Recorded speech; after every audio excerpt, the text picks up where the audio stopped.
Hey guys, it's Amy, and I'm here to do a talk with you about my life, just tell you a little bit about me and why I'm doing this. The first thing I want to start off about talking about is about what I believe, because that is in essence who I am, who I try to be as, from the things I believe in.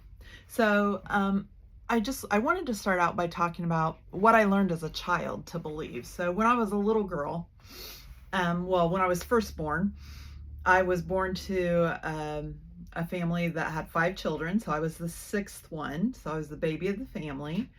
And I don't know if any of you remember that show, The Brady Bunch, but they were hoping that I would be a girl. So they would have 3 boys and 3 girls, and we could be the Brady Bunch. And so we were. So growing up, we watched the Brady Bunch all the time, and it was a really big deal. But one of the major things that came out of my childhood was that we always went to church. And in fact, my mom told me just the other day that the first year that I was born, the first year after I was born, we went to church every single Sunday. So I didn't miss a Sunday that first full year of life. And so all of my brothers and sisters, it was very important to my parents to, make sure that everybody was dressed just right to go to church in their Sunday best. And my dad always dressed up in a suit. My mom, everybody looked great. My dad worked at a factory, and so we weren't rich by any means, but he made enough money to get us all through, for 6 kids and his wife and himself to dress well when we went to church. So that was like a big deal. Every Sunday we all got dressed up and went to church, and then we would come home and my mom would make Sunday dinner, and it was like a roast, like a pork roast or a beef roast or whatever, and like we couldn't wait until she finished making it so we could eat. But at church, we learned about Jesus, and that he died for our sins, and that if we believed that and if we accepted him as our savior, that someday when the world ends, that when he'll come back for us and he'll take us to heaven with him. And people who don't believe in Jesus will end up going to, well, hell. And that's not a good place. And so, I had this huge imagination, and I completely believe that. I still do to this day. The very first memory verse that I learned, scripture from the Bible, was John 3:16, which I'm sure all of you have seen everywhere. Maybe you don't know it or haven't, just you only know to read it. But it says, "For God so loved the world that he gave his only begotten Son, that whosoever believeth in him should not perish but have everlasting life." So that's the main scripture where we get that belief from. And so I have always believed that our work is to share, our work here on earth is to share Jesus, to share that message with everybody that we come into contact with, so that everybody can get saved and everybody can go to heaven in the end. And I can't imagine people going to hell or wanting to, So I've always believed that. But I've always been timid to share that very much, worried about what people will say or how they'll perceive me, or anything I do, they'll say, "Oh, like she really believes that, she's doing this, and this." So, but there are other factors that kind of shaped my belief system. So, we were a very Christian family. Like I said, we went to church every Sunday. I believe we went every Wednesday as well. And I completely remember those times. But when I was about 4 years old, I didn't really notice that much of a difference, because, you don't really think of time or whatever. But one night I was sitting watching Planet of the Apes with my brothers. We had made forts, and we were watching it from the forts and everything. They were older than me, but it was fun anyway. So we would make the forts out of the cushions of the couch. Back then, all the cushions came out, the back and the ones you sit on, they all came out. So we would use those to make like these forts, little tunnels, and put blankets over them and whatever. So we were watching that, and in a house of 6 kids, it's really exciting when the phone rings. Okay, so back then we didn't have cell phones, so it was really exciting when the phone would ring. So whoever was first to get there got to answer it. So when I was like 4 years old, that was a big thing for me. It was like a big production, like I was going to answer the phone and be a big girl in front of everybody. So the phone rang, and it was late at night, like 9:30, 10, maybe even 11. We all were night owls. We like to stay up late, so even at that age. So the phone started ringing, and I ran in there to answer the phone. I got on there, I'm like, hello. And the voice on the other end was a man, and he said, is this the Scott's residence? And I said, yes, it is. And he said, well, can I talk to your mom? And I'm like, well, she's in the other room, and I don't know. She might be busy. She might be taking a bath. I don't know, kind of, because I wanted to be the one to talk on the phone, and it sounded really important. So I wanted to be important. So finally he said, your dad has been in a car accident. And I was like, oh my gosh, you guys, Dad's been in a car accident. I didn't really even know what that meant, but I could tell it was bad. It was serious what was going on. And then the whole house was just like, oh my gosh, what's happened? And my mom did come to the phone, and she took over from there. But my dad, it was close to Christmas time, and he had this really bad car accident.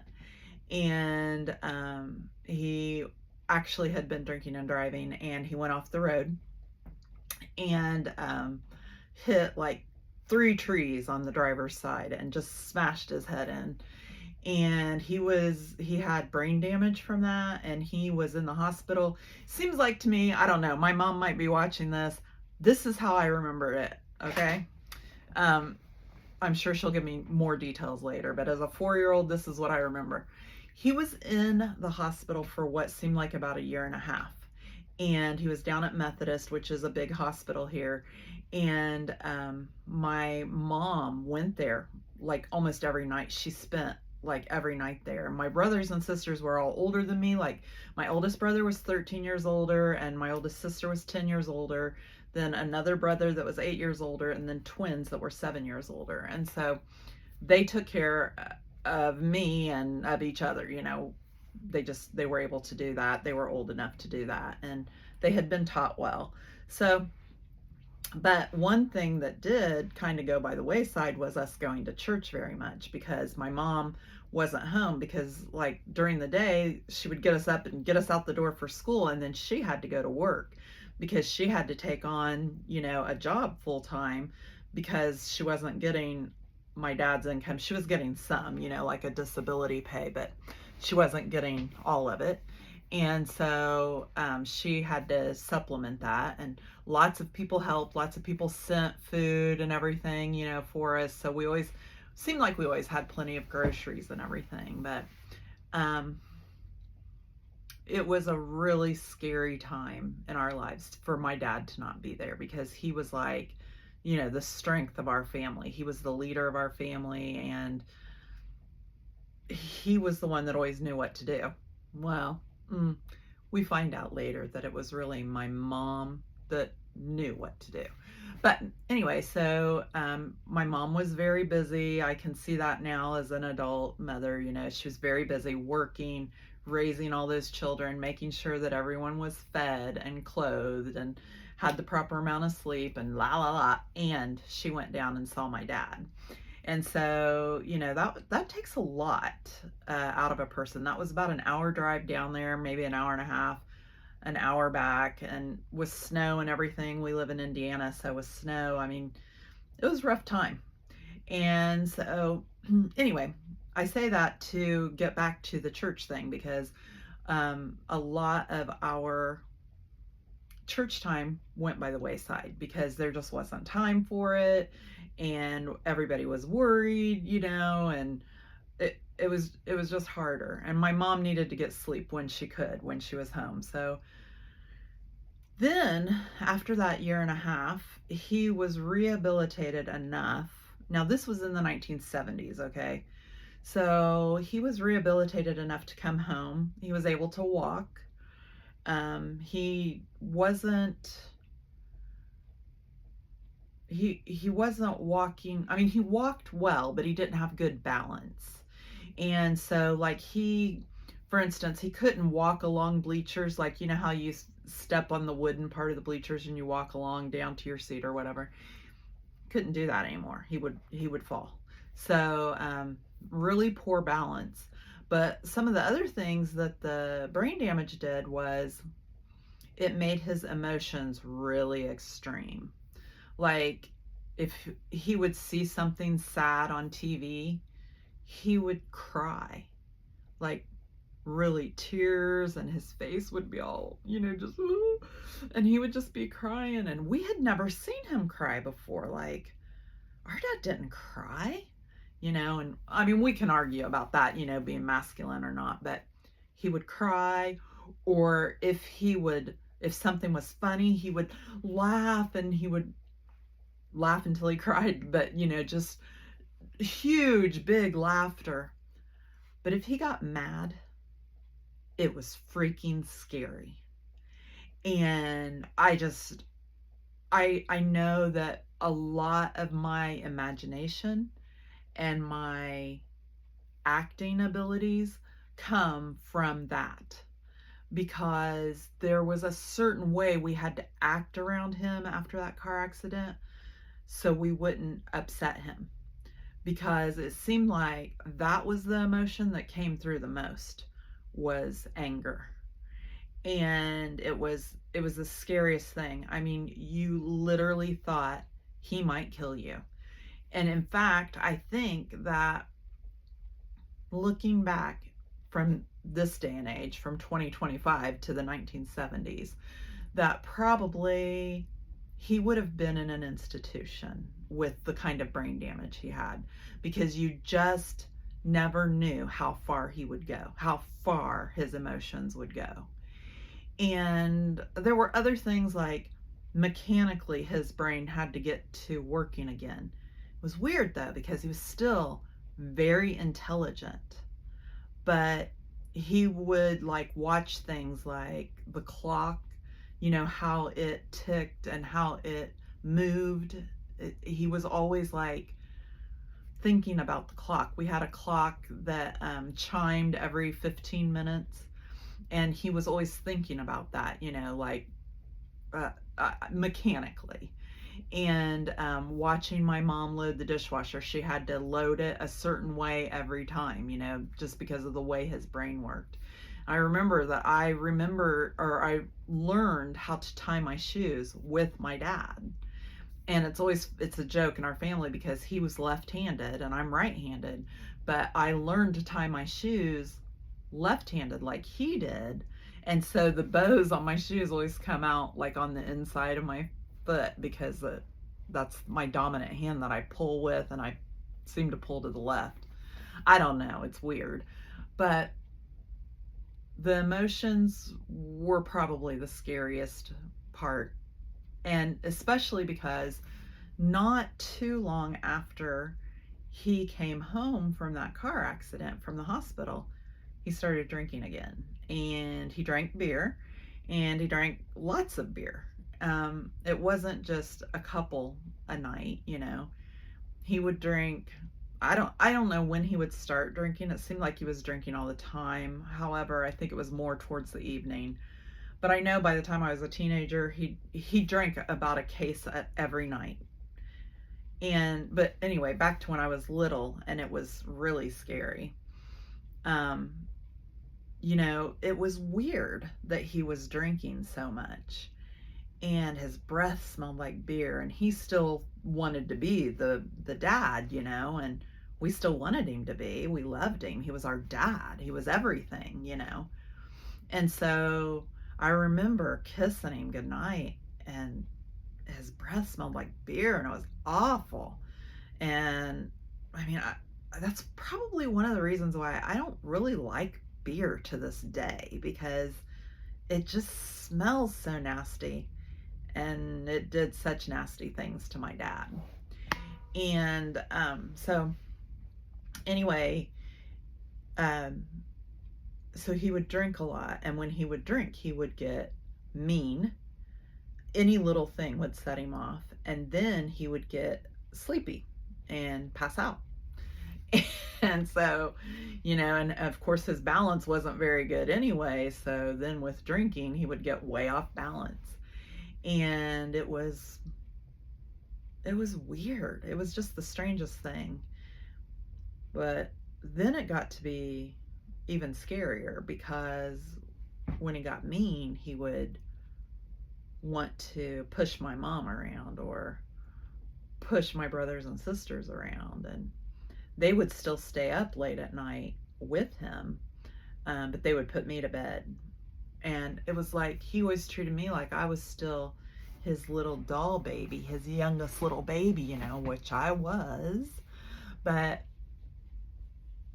they would put me to bed, and then I would, of course, never be asleep.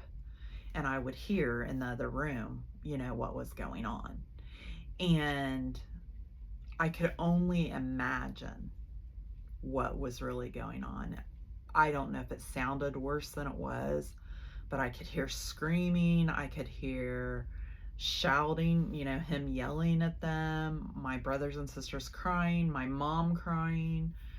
I could hear what sounded like smacks to me.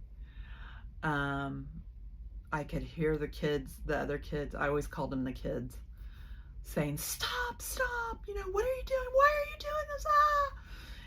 And it was really scary for me. And I remember several times this happened. I don't even know how many times this happened, but we lived out in the country, and it was a 3-bedroom house.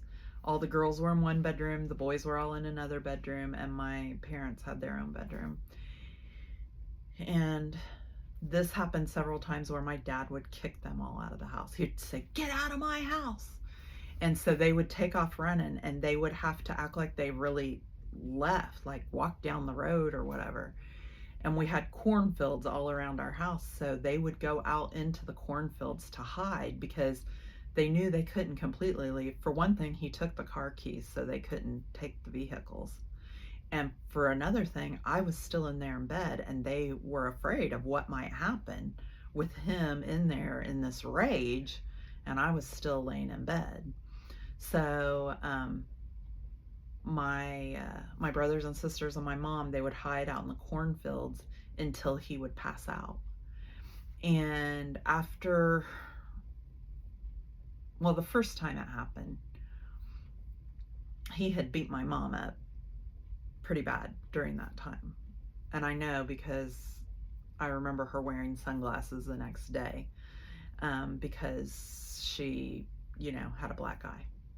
But they were all out in the cornfields. I had heard the screaming and all the commotion and the shouting, him yelling mean, bad stuff that a 4-year-old or a 12-year-old or a 15-year-old shouldn't even hear. It was scary. And they were all hiding, like they would come to the screen, because the windows would be open, thank heavens, with the screen. And they would tell me, "It's going to be okay, it's going to be okay, But just lay there and act like you're asleep. You've got to act like you're asleep, Amy. Act like you're asleep." And so I always just laid there and act like I was asleep. And he would come into the room, and he would be like this close in my face, and I could smell his breath. I could smell the beer, and I was just trembling, but I had to keep my eyes closed. And as a 4 or 5-year-old, it was the scariest thing, but I knew I had to, or I was afraid he would kill me, like I would go to heaven now. It was so scary going from such an innocent life that we had to the scariest, like something I would see on Sammy Terry. You know what I'm saying? Like Sammy Terry, if you don't know what that is, I don't know if you have that in other places, but it was a spooky goblin guy. He had his face painted white. Anyway, he was the host of like the Friday night or Saturday night scary movie night, you know, with zombies and all that stuff. And my dad was like a scary monster at that time.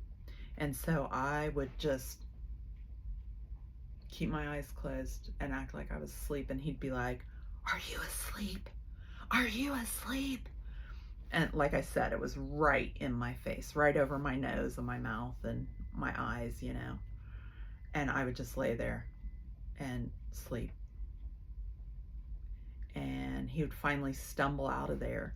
But it was my duty to wait until I heard him hit the floor, because usually once he was that drunk, pretty soon he would go from standing up to boom, passed out on the floor, and I would hear it. It was like a big crash in the kitchen or wherever he landed. And so I would go to the window and be like, he's asleep, he's asleep, he's asleep, you know, and I think he passed out. And then they would come back in. And many times my mom would be dressing me in the middle of the night and throwing clothes into bags and stuff, and we would leave.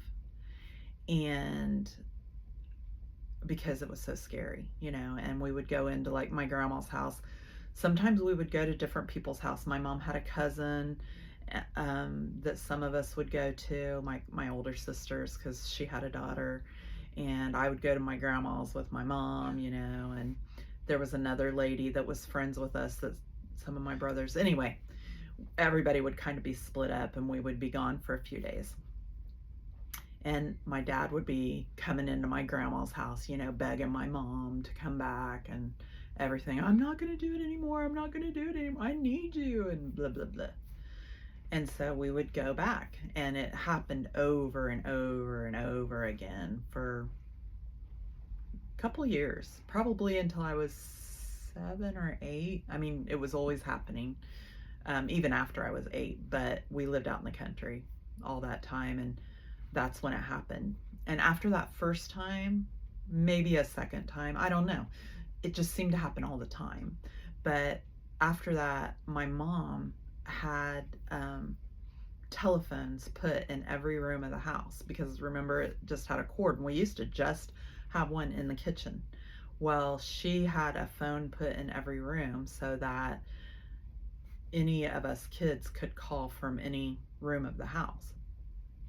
But on those nights when they got kicked out, it was also my responsibility. Or when he was in there yelling and screaming and whatever was happening, you know, I know my brothers and sisters were in on it too. Like, he would come at them and they would push him down. They learned that they could like bring their legs back and kick him, and he would go rolling over. Yeah, he would, because he would lose his balance, but he would get even madder when they did that, because they were his kids and they shouldn't do that. That was, you know, disrespectful. Even in his rage, that would just set him off even more. So, but they were fighting for their lives, you know, so it was just scary to have to do. And I know that, anyway, my mom got these telephones put in every room. So when they would be in there and everybody would be screaming and stuff, I would really fast, I had to memorize my grandma's phone number. My grandma Scott, that was my dad's mom. And I would call her 552-9236. I remember it still to this day. And she would get on the phone. I'd be like, he's mad, he's yelling. I'm in bed, but they're all in there and it's scary and I gotta go, bye. And hang up and get back in bed and act like I was asleep, just in case he came in to check on me. Anyway, then my grandparents would ride out there, and as soon as he would see them come in, he'd be like, "Who called my parents?" And it was so scary, but as soon as they got there, no matter how drunk he was, he would calm down and sit down, and he was their son again, and he would be respectful, and he would sit down and nothing would happen. And once he passed out, they would leave. So that saved us a few times, but they lived several miles away from us. You know, they lived in town, we lived in the country, so it took them a minute to get there. And it was traumatizing and it was life changing. And we did start going back to church some, but not with, I mean, my dad didn't go for the longest time. And even when he did go, it was different. It wasn't the same as it had been. And he, you know, he wasn't into the church services. He was very stiff and just not, it just wasn't the same. And people, I felt like people were looking at us like, where have you been? You know, you're not good enough. You're not good enough to come to church. We always come to church. You guys miss all the time. They had no idea what was going on at our house, you know. And it's just something that I'll never forget to this day. And so that's kind of how things started out in my life. And there's a lot more to it, and I'd like to share with you guys, but I've already gone on for 25 minutes. So I'll come back another day and tell you some more of the story. But yeah, that was uh, that was how my life started out. It was perfect until it wasn't, and then it really wasn't. So, all right, well, I'll talk to you guys the next time a little bit more about who I am and why I'm talking about this stuff in the first place. And one of these days I'll get there to the why. But first, I want to just give you the background. So, all right, see you next time.